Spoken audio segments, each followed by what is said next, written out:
వికారాబాద్ జిల్లాలో భూకంపం వచ్చింది. ఇటు పూడూరు మండలం రాకంచెర్లలో భూ ప్రకంపనలు అక్కడ తెలిసాయి. 2 సెకండ్ల పాటు కంపించింది భూమి. అక్కడ భయాందోళనకు గురయ్యారు గ్రామస్తులు. భూమి కంపించడంతో ఇళ్లలోంచి బయటకు పరుగులు తీశారు గ్రామస్తులు.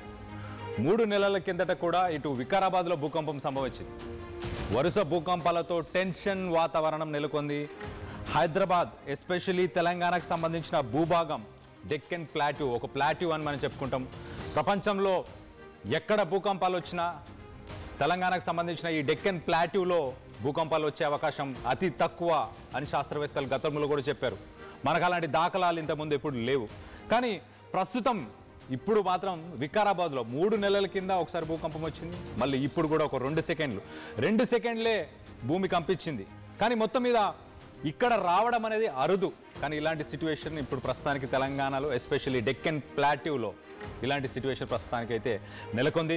దీనికి సంబంధించి మనం విజువల్స్లో చూడొచ్చు. ఒక్కసారి పరుగులు తీసి ఊరంతా ఇప్పుడు ఖాళీ అయిపోయింది. అక్కడి నుంచి పరుగులు తీసి బయటికి పరిగెట్టారు జనాలందరూ భయభ్రాంతులకు గురయ్యారు.